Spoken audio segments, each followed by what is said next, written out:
it's Shari Moss, and today I'm going to be showing you how I made these elegant holiday cards using die cuts and lawnfawn products. So I'm starting off with the new Vanilla Malt cardstock, which is a nice, beautiful cream cardstock, and I'm cutting a whole sheet in half long ways, so it's 4 1/4 wide. Now I'm going to use one of these halves as my card base. So I'm just going to score it at 5 1/2 and create a tall top folding card.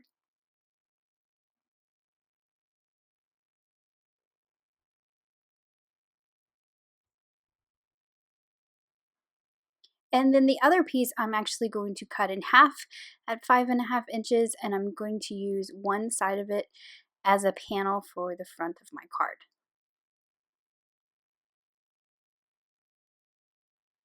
So you can see that fits perfectly right on the front. We are going to be doing some die cutting to this, however, so it will be cut down so that there's a little border around our panel.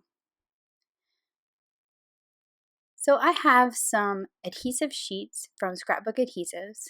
These are full sheets of adhesive paper. They're 4 by 6, so they're not quite the right size. They're a little larger on the top and bottom, and they're a little shorter on the sides. But I'm going to be using a die to cut this out, and so it will end up being pretty much to the edge. So I'm going to lay it on my grid mat here. Just line it up. This will help me get it sort of straight. And I'm trying to not quite put it on the edge so that when my die cut cuts this, when the rectangle, I'll cut off that piece that doesn't have the adhesive. So I'm going to be using the largest of the outside in stitch rectangles, and the size of that is actually 4 inches wide, so it should be pretty close. I'm just going to make sure that's nice and burnished down by using my bone folder. And then I can just cut off the excess pieces with my scissors. This will have sticky on the back, so you do want to cut this off before you do the die cutting. So I've lined it up and I've cut it off here. And I pretty much got it right on the edge. There's a little bit of a gap on one edge, but I'll show you how to fix that here in a little bit. The reason I put adhesive over this whole thing is because I'm going to basically make my own glitter paper, which you can buy glitter cardstock, but the glitter cardstock I had was not the right creamy tone that I wanted. So I'm just using the same Vanilla Malt cardstock and using the Prisma glitter from Lawnfawn. So I'm just going to cover this whole thing in glitter, and I'm using a coffee filter here to catch all my extra glitter.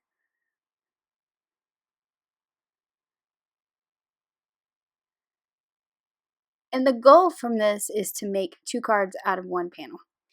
Now I will tell you that my first attempt, I was going to die cut my pieces and then do the glitter, but it actually started pulling off the adhesive, the paper backer. So I abandoned that idea and I decided I was going to glitter the whole sheet first and then do my die cutting. So that very, very edge, there was like a tiny little sliver. It's probably hard to see on camera that didn't get any glitter. So I just took my quickie glue pen and drew a line of glue right down that edge. And then I can add glitter to that and then the whole thing will be covered. Now to do my die cutting, I've got my Cuttlebug magnetic plate in here. So it's the A, the magnetic plate, and then the B. And it's going to help me hold these snowflakes in place without putting tape. Now, the key to this is I want it to kind of go off the side so it looks like it was a whole big panel that I cut down, but I want to carefully place where I put those going off the side, because if you put it off too much, you're going to end up with all these little pieces that you have to add back in when you try to make the card with the full panel. And you'll see what I mean by that as we get into assembling the cards after I've die cut these pieces. So I'm kind of hanging the edge off, but very, very minimal there. And then I've just got a piece of typing paper I've folded into quarters, and that's just going to keep all that glitter from sticking to my cutting plates. So I've cut the first round of those 5 snowflakes. You can see them over there on the side. I popped them out, and then I'm just placing them on there again so I can cut out and fill up the panel. So you see, I'm going to keep that in the die there. You see that's going to have a corner piece that I'm going to have to add back in. Now, to do the first card that has the actual snowflakes, I put some removable adhesive onto the back of the panel just to kind of hold it in place. This is not permanent. And then I can just lay my snowflakes down into those voids from that panel. I'm using a precision tip bottle that is actually filled with the Distress Collage Medium. I've been using this glue a lot lately after it being suggested to me at a retreat by my friend Jen, and I'm actually really liking it. It seems to hold a little better than the Ranger Multi-Medium and Matte. So I'm just going through here and placing these snowflakes into those places where they were. You actually would not have to do this, but those partial snowflakes, like the one I'm doing here on the bottom, you wouldn't know exactly where the spacing would be if you didn't do it like this. Now that I have them all in here, I'm going to carefully pull up that panel, and I'm using my poking tool here to kind of hold those pieces down so I don't pop up my snowflakes. And now I can use that panel and put that same collage medium all over the back, and I'm really making a point to trace around the snowflake so that part gets good and stuck down. And once I've got that whole thing covered the way I want it, I'm going to put this on another card base cut out of the cream. So I actually cut 2 card bases. I cut another one. And then I'm using a block to help kind of press it down so I don't get glitter all over the place. I've cut 2 of those larger snowflakes just from a piece of scrap paper so that I can take those little bits that you see in the coffee filter there and fill those in so that you get the whole snowflake shape and you don't get just that big void in the middle. The smaller of the 2 actually looks okay without these pieces in it, but I just think it adds some more detail if you put these in. So I put them in by putting the glue in the voids, and then I used a jewel picker to pick them up, which is great for sequins and jewels and very small pieces of paper. So once I've got them all in there, I can just pull out that scrap piece that I used as a template, and then those pieces are in place, and I think it looks really nice.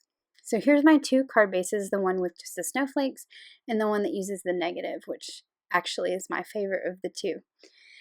I'm going to be using some metallic papers that I just found at my local craft store. I like these because they're not like mirror board. They're kind of satiny. They were a 12 by 12 sheet that I just cut down.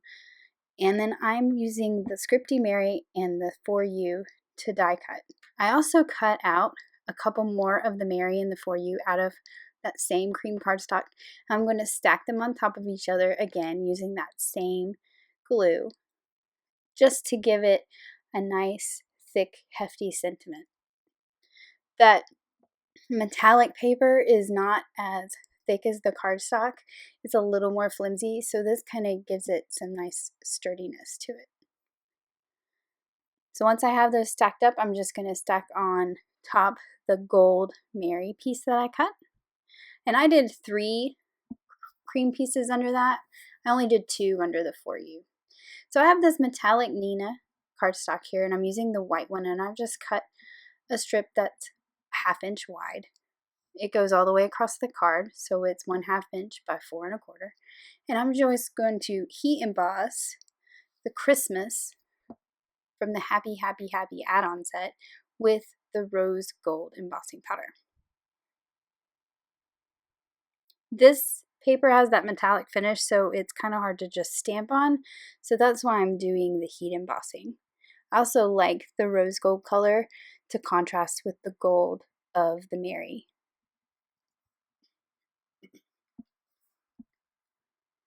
So I just hit it with my heat tool there, and then I'm going to add some more of that liquid glue.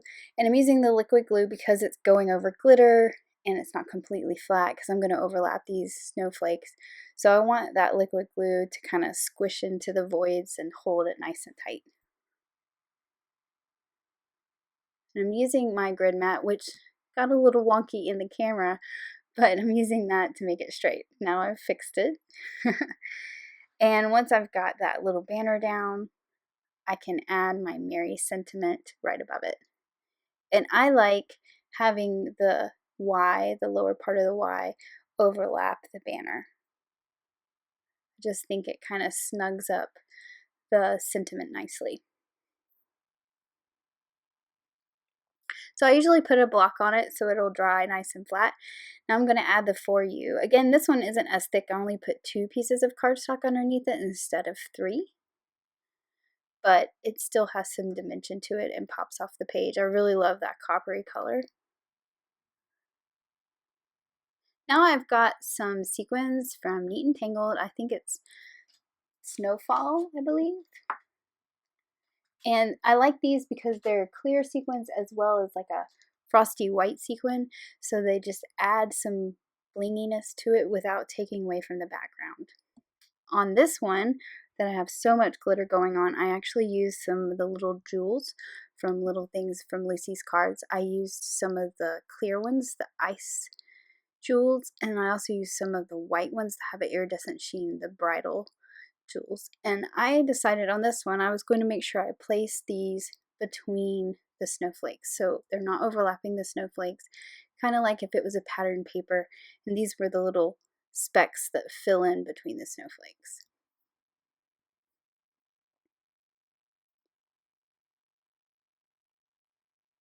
So you can really see it when you kind of pick it up and move it around. I like the ice ones because they're perfectly clear. It's kind of a surprise. And then there's the one with the sequins.